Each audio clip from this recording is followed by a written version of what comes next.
নিশ্চিত জয়ের শেষ মুহূর্তটিকে স্মরণীয় করে রাখলেন বাংলাদেশের মেয়েরা। ইনিংসের শেষ বলে তাসমিয়া রুবাবাকে আউট করে উচ্ছ্বাসে মেতে ওঠেন উইকেট কিপার নিগার সুলতানা ও সতীর্থরা। সেই সঙ্গে আসে নারী টি-20 বিশ্বকাপে বাংলাদেশের আরেকটি ঐতিহাসিক জয়। সাউদাম্পটনে অনুষ্ঠিত ম্যাচে পাকিস্তানকে 23 রানে হারিয়ে টুর্নামেন্টে নিজেদের দ্বিতীয় জয় তুলে নিয়েছে বাংলাদেশ। এর মাধ্যমে প্রথমবারের মতো নারী টি-20 বিশ্বকাপের এক আসরে দুটি ম্যাচ জয়ের কীর্তি গড়ল নিগার সুলতানার দল। এর আগে তারা নেদারল্যান্ডসকে হারিয়েছিল, যদিও দ্বিতীয় ম্যাচে অস্ট্রেলিয়ার বিপক্ষে জয় পাননি।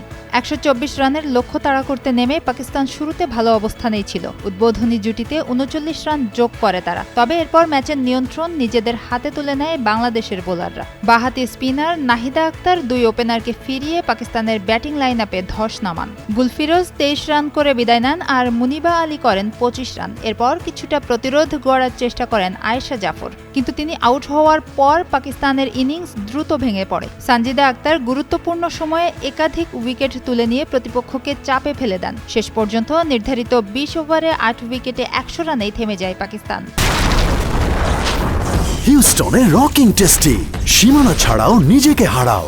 এর আগে টস জিতে ব্যাট করতে নেমে শুরুটা মোটেও ভালো হয়নি বাংলাদেশের। মাত্র 13 রানেই 3 উইকেট হারিয়ে চাপে পড়ে দল। সেই পরিস্থিতি থেকে সোবহানা মুস্তারি ও অধিনায়ক নিগার সুলতানা গুরুত্বপূর্ণ জুটি গড়ে ইনিংসকে স্থিতিশীল করেন। সোবহানা 22 রান করে আউট হলেও নিগার দায়িত্বশীল ব্যাটিং চালিয়ে যান।